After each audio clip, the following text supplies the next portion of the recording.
dhufu ergan jalqabee gara waggaa lama ta'uuf deema. Guyyaa jalqabaatti kaasee waaqayyo waldaa kanatti wanta nutti dubbatame jala jalaatiin yeroo hedduu dhugaa ba'uu kan ture. Garuu haala garaagaraatiin namni jallee ture garuu dhugaa baatichi natti baay'ate amma dhugaa baatii dheeraa ta'uu waan danda'uuf ingilis warri keessattuu warri dargaggoota taatan waaqayyo akka nama gargaaru waaqayyo isa dubbateef nama akka ta'e dhugaa baatii kanarraa waan barattaniif seeraan tola hordoftanii natti tola. Guyyaa jalqabaa nan yaadadha gaafa waldaa kana dhufu bakka sun hin ture iyyuu bakka sun hin taa'ee haaraadha waan ta'eefis bakka sun hin kaane gaafa faarfannaallee taa'ee man ture. Tajaajila haaraa tokko ture bakka kana amma ergasii arganii beeku ture iyyuu gaaficha kaasee nutti dubbatame gaaficha yoo yaadatu ta'e gaafa waaqayyo waaqeffatu fuulli kee waan hidhame fakkaata keessi kee garuu waaqayyoon sirriitti hin galateeffata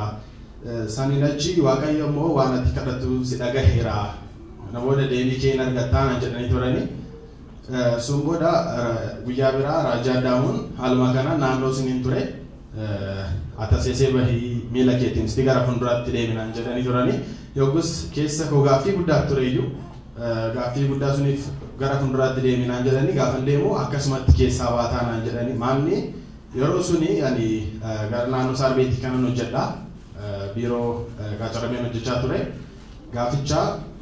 yeroo garaagaraa gaafa deemu keessa koo nan gadda faarfannaalee dhaggeeffachuun barbaadu ganama maaliif keessa koo nan gadda daandiirra gaafa deemu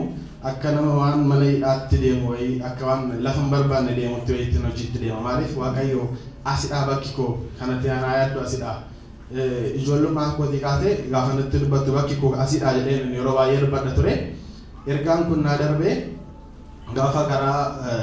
raajaa daamu ergaan kun naa darbeetii jalqabee balballi garaagaraa naa banamuu jalqabe hojiirraa kaasee isaan isuman ilaalu ammas dhugaa hin baane ture yeroo sadaffaadhaaf waan hundumti keenya waan beeknu waan ta'eef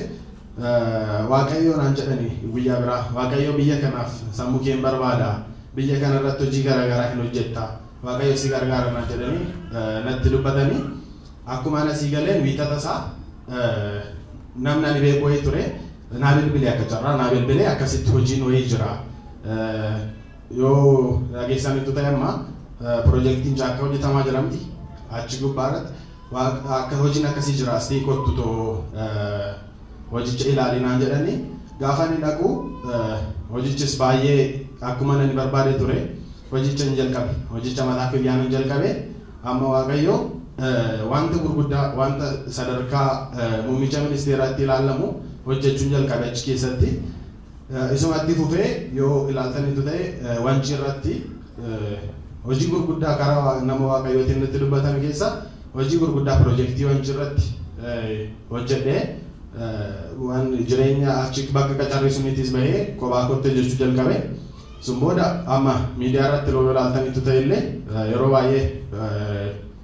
intarviiyuu ta'an tureyyuu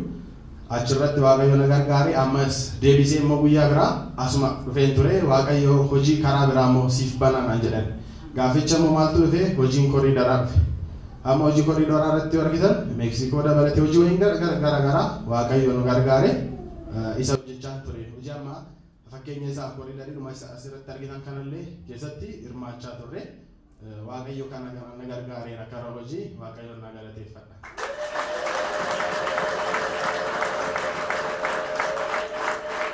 Nama hojii yaaddaa deemu nama iddoo kana hojiin koo jedhee gungumaa deemuuf waaqayyo kallattii hundumaan balbala banee eebbisee kanaaf ammayyuu inni waaqayyo hin galateeffamu.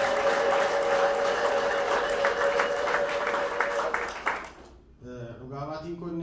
lammaffaan yaaddattu yoo ta'e raajiin sagantaa ganamaa irratti sa'aatii booda obboleettii kee fidii kottu naan jedhanii turan yoo yaaddattu ta'e namoonni baay'een. Sunirraa akka carraa isheedhaan waldaa deemii raajiin si waamaniiru waldaa deemiin jedheeni ani nama beellamee waan tureef dafee deebi'uuf gara koyyeeffachee kanan deeme hojii ilaaluufi hojicha gaafa ilaalu natti barfate gaafa natti barfatu torbee isaatti raajiin akkas na baasanii yoo inni yaaddatu ta'e warreen as turtanii maaliif gaafichaaf ta'e jennaan konkolaataan natti barfate taaksii dhabeen jedheen maaliif konkolaataa keetiin hin dhufnee naan jedhan aayaa no konkolaataan qabuun jedheen yoo yaaddatu ta'e baay'ee gaaficha kaasee waaqayyo konkolaataa sii kennaa naan jedhanii amma gara waggaa tokko hin guunne raajicha ergaa dabarsanii anis keessa kootti waa'ee konkolaataa ziyaadaa hin turre yoggusitti amma waaqayyo jedheeti immoo har'a erga natti dubbatanii waggaa tokko ta'uutiin waaqayyo konkolaataa sadiin na eebbiseera waaqayyo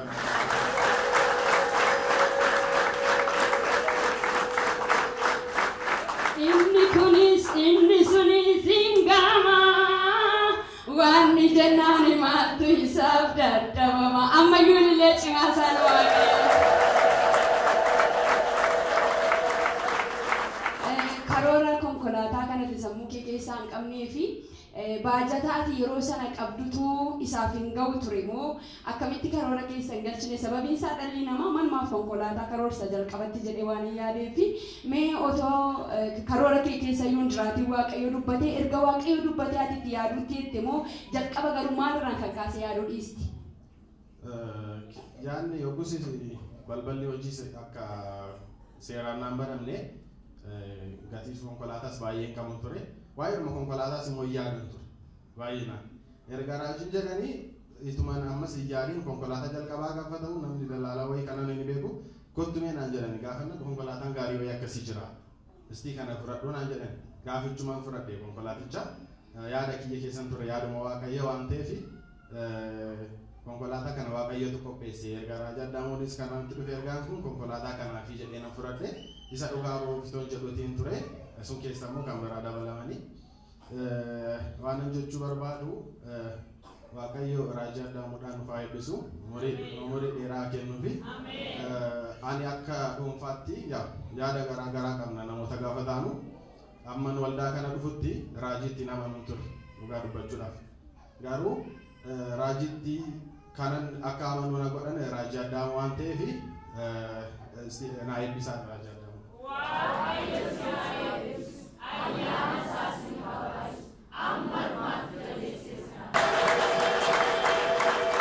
Kanaaf waaqayyo gooftaan isaa eebbisuu garuu waan tokko siin jechuu barbaada akkuma tiyyuu jettee ergaa dubbatamutti hin amanuun ture har'ayyuu as keessa baay'ee jira ergaa dubbatamutti kan hin amanne kan wanta garaagaraan gurri isaa quufee otoo wangeelumti qofti lallabame kan jiru baay'eetu jira ati immoo dhufee lafa kanatti dubbatamee raawwatamee ija kootiin argee jette mee dargaggoota baay'ee jira bara baay'ee ana dabalatee bara baay'ee nutti raajame garuu amma ammaatti ija isaan argine waggaa tokko keessatti dubbatamee ija isaa argite mee dhaamsa akkamii qabda amantoota kanaaf? Dhaamsa ani qabu keessumayyuu dargaggeessa waan ta'eef dargaggeessa jirtaniin har'a bakka jirtanii kanatti waaqayyoon kadhachaa jirtu ta'a. Waaqayyo bakka kana naan kennine jettanii akkuma koo namoonni baay'een karaa kana jirtu ta'a. Amma jalqabaa ani jireenya bakka hin qacaramee jedhu sunitti baay'eedha namatti tola jiru jechichi garuu waaqayyo waan keessa koo kaa'ee yeroo baay'ee akka guyyaadhaan ture kanan dhibbadhu guyyaadhaan ture qoricha mataa kana fudhadhu guyyaatti jechuudha guyyaatti yeroo hundaa amma garuu achirraa nu kaasee waaqayyo amma yoo xiqqaate hojjettoota 30 wayiitiif karaa na godheera waaqayyo amma sin abdii kutachuun qabdanii tokkoffa sagalee waaqayyo eeguudhaani wanti isinitti dubbatame eeguudhaan waaqayyo inni raawwata waaqayyo jecha jedheef waan raawwatuudhaaf malee Wokan nuti waan gaarii taaneef miti waaqayyo garuu jecha afaan isaa keessaa ba'e inni raawwata nuti keessaniyyuu waaqayyoon kadhanneetuma obsaan eegganna waaqayyo hin godhaa ana ilaaltanii baruu dandeessuun jedha. Waaqayyo isa eebbisuu amma dhumaatiin qabaatu Kiristoos ta'e nagaa waaqayyotti deddeebi'u.